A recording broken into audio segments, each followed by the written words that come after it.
Hello, everybody. This is the Brett Davis podcast coming to you from Attorney King Studio at IQ Podcast Studio. It's actually Attorney King Studio coming to you from IQ Podcast, the studio. We're trying to figure it out. Okay. Well, it's actually Attorney King Studio, and we happen to be there, but it's our, it's a long story, but Clemente would understand. Yes. Clemente, how are you doing today? We appreciate you being on the show. You've had quite a year with the pandemic. You Yes. typically do Battle of the Badges. Tell us a little bit about the organization that you started. Well, this organization was started as a nonprofit back in 97, 98. It was out of a backyard, but we formalized it and created a mission. We brought in law enforcement, the district attorney's office. We brought in a lot of people that wanted to help in the community. And we created the Community Youth Athletic Center, which our mission is providing at-risk kids with a constructive alternative to a self-defeating behavior through athletics, which we do through boxing, community services. We get the kids out and into the community, visiting colleges, or just bringing in people to speak with the kids, and focusing in on their education, academics. So those are our athletics, academics, and community services are main focus towards the kids. This is in a way, we're in National City. This is in a way like our tennis and our golf. You know what I'm saying? Kids want to get some frustration out. They want somewhere to go. This is where they come, and we try to make it fun. So, how have the kids been responding to the pandemic? What's been going on with that? It's been there's some stories out there that probably should be not good sometimes because the kids are going through some depression. I didn't really focus in on that a whole lot, but it actually is happening. It's real. The kids need to come back. They need that interaction. And I think that, and they need to be here, and we're going to hopefully, we've opened it up 20%. We've been slowly bringing them back. We have a young lady who has actually been training throughout the pandemic. We had two kids. One was ranked number 2 in the nation, Zorro and Diego Luna, that is. And then, of course, Jimena Vasquez, called Flaquita. She's off to the U.S. Nationals yesterday. But we call it Diego hurt his hand, so he couldn't go. But they've been working out and sparring. And so, we're still proceeding with that. They're having the Nationals. They start today, as a matter of fact. Yesterday they started in Louisiana. So every state's different. So I'm sure Louisiana's in a different situation in California and San Diego. So I mean, everybody. I heard yesterday, for example, cheerleading in San Diego in the area, cheerleading. They're able to go and finally compete. Also, I forget what state it was, but the kids have had to be creative during this time in order to stay in shape too. Yes, we've obviously there was restrictions, but we only had about maybe 3-4 kids training. We had them battle ready all the time. There's other gyms that are doing the same thing, so they were coming in and they were going there, and everybody was being social distancing and having some common sense. You can still proceed, but just got to have a little bit of common sense, and not to be careful of what you're doing and how you affect. So, what are your plans now? It seems like things are opening up. Are you fully open, and what are your strategies, and what do you plan on doing? Well, technically, the state says we're open. Technically, we just figured we'd start on April 1st. Although we have about 15 kids coming in, 10 to 15 kids coming in right now. But technically, April 1st is our opening day. And will they have to make reservations, or are they just coming in? How does that work? Well, we're going to have about maybe 25 kids. I think it's a good number, 15 to 20 kids, and of course, we're not going to be able to prevent this, but we can take the best measures we can. Have the kids, tested for COVID. They come out negative, they can come in. We're not going to stop it. The kid's going to go home. Something's going to happen, and maybe one gets it or not. It happened to us with the kids that are on the competitive team because they've been coming in. One kid had it, and we sent everybody home, get tested, come back, and that's it. So just having the best common sense and hopefully the vaccination works and everything goes back to normal. So you've had a challenging year. I mean, probably nothing you've seen ever in probably since the whole beginning of the foundation. I mean, have you ever? I mean, has there been anything close to what we've gone through? Not in my lifetime. We forget since we started. It's just that it put a damper on everything. We had a great year planned, Battle of the Badges, events for the kids, and all of a sudden everything got shut down, and we just had to continue to operate. We have, like I said, a competitive team. We have kids that are ranked in the U.S. Those kids, were coming in, but maybe like 5, 6 kids coming in and working and continuing to work out. So, what advice would you give anybody out there that maybe has a child or is a kid that is kind of feeling depressed and maybe they want to come to your facility and they're in the South Bay? What would you recommend? Well, obviously to come on down, and our internet, our webpage. We're working on the webpage right now, but they can obviously come down, give me a call, and just come in to work out and release some stress. Or we have brand new computers that were donated to us by the National City Police Department. So we're set to go. It's just we just need the kids to start coming back. So, can you give us a website where we can reach you if people want to be able to contact with you? Our best page to get us right now, it's going to be on our Facebook page, and you just message us there, because right now we're setting up a new web page at cyacteam.org. So we're kind of revamping the page. One thing I like about your facility is that people that maybe started out working out and training and with boxing there, they some of them have come back to work for you, haven't they? Yes, we have had kids come back, and some kids never leave us. I have kids in there, and they were 14, 15, even some at 12, 13, and they're still coming back. And whether they come back and work out in the evening, what are you going to do? These are kids that have been with us for a very long time. They're part of the family. So yes, we do have a large extended family within CYAC. So, just out of curiosity, why do you think that is? Well, we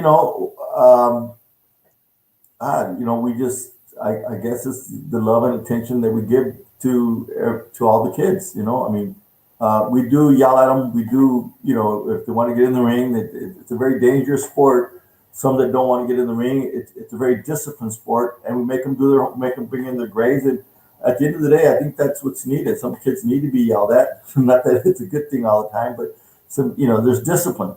You gotta have that discipline. So let's do a little history about you, because I think that tells a story also. Give us a little bit about your background, as a teenager. Well, I grew up here in Southeast San Diego on 45th and Market. I went to Choyas, Gompers, and Lincoln High School. They're all schools here in the Southeast. There was a lot of fighting. There was drugs. There was everything else. And it was, boxing allowed me to get away from that. It gave me an excuse to say, hey, guys, I got to go to sleep early. Hey, guys, I got to go train. I started watching my diet. I started wanting to, try to get into the 1984 U.S. Olympic team. And even though I tried, I didn't make it. It wasn't for trying, that's for sure. But it just allowed me to maintain a focus on a goal where maybe my education at the time wasn't my strong point. Fighting was. And so it attracted my attention. Later on, I didn't make the team, and that was in '84. And '85, I went back to school, and I ended up getting an associate's degree from City College, and then I was accepted to the University of Southern Cal under their business program. So I got my bachelor's with an emphasis in real estate banking. But boxing, it's like how can I say it? It's in your blood. It'll never leave you, for sure. They call it in Spanish. In Spanish, they call it el gusanito. It's like the little worm that's inside you. So you always go back to it. But most importantly, where I grew up, there wasn't a lot of places I could go that were more for me. It wasn't like I was going to go to a golf club. There was no golf courses in Southeast San Diego, or a tennis club, or something like that. But fighting in the gym, there was boxing gyms. So it's just something that attracted my attention.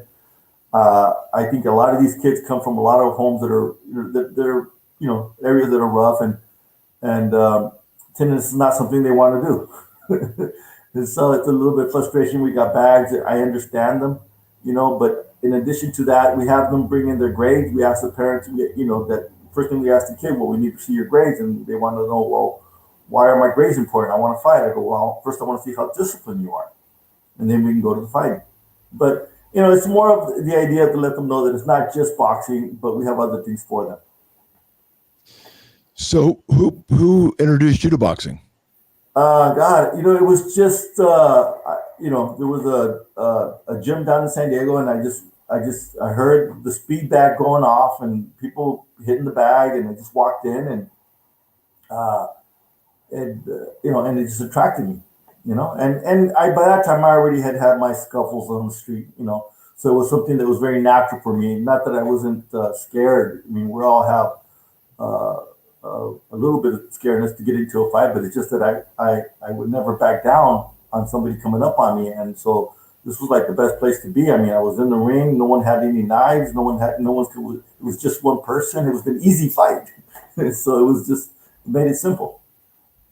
What made you feel better about probably the situations you were in? It probably got rid of a lot of aggression. It probably helped keep you focused. It taught you discipline. Yeah, the biggest thing is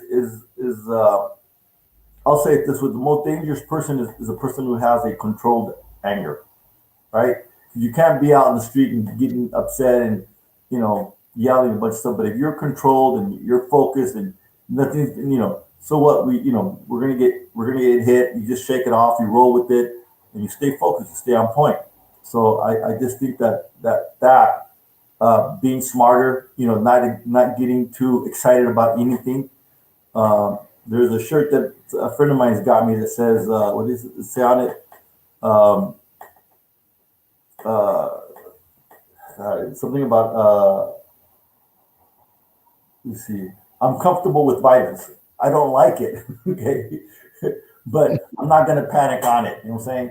I understand it. But so, I mean, control, focus, discipline, a lot of discipline. And that is actually what helped me with school. Because if I could do that, if I can box, if I could get the most complicated, combination or get in there with a really good fighter and stick to the discipline, stick to the plan, then I just translated that over to education. And then, when I went back into, after I did make the Olympic team in '84, and then I went back to school in '85, and I just said, well, if I can do that, this has got to be a lot easier than getting hit in the face. So it was just a matter of focus. And you still got your looks, so that's a good thing. Yeah, a little bit of them. I got that boxing nose for sure. When's the next Battle of the Badges going to take place? What's going on with that? You know what? We're going to have a meeting this week, Thursday, as a matter of fact, on April 1st. So we won't give an update then. There's talks about maybe trying to have it this year. We usually have it on, the day before Father's Day, and it's too late right now. I know that, I have a lot of people with law enforcement that want to come in and start training, but it's just a matter of when can we actually have it. So for sure, we're having it next year. Whether we can have it end of August or September might be an option, but I'll know this coming Thursday. Well, I'll tell you, I've been to it a few times, and it's one of those events I look forward to every year. And I know a lot of San Diegans love it also, and a lot of people in our law enforcement are very well known for all the good things that you're doing in the community and in people's lives. You inspire me.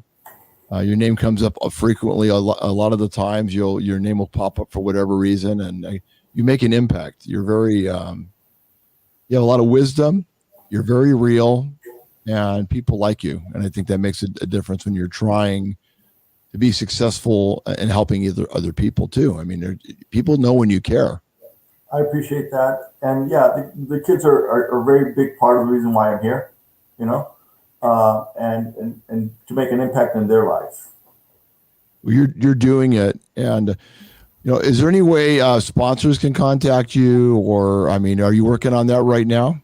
Yes, absolutely. I mean, right now we have like I said, we have a GoFundMe page for a young lady we're sending to the U.S. Nationals. She just took off yesterday. They're probably competing tomorrow. But you can also, obviously CYACteam.org is our webpage, and we can there's donations on there. They can always come in or write us a check. It's always helpful. Yeah, for sure, that way. Well, I appreciate you being on my show. I always love our chats, and we want to help you any way we can. So we're going to stay in touch. You and I better than we have because of the craziness. Yes, seriously. And you've had a very challenging year. I mean, I'm sorry about your father. Not too late. It's been probably how long has it been now?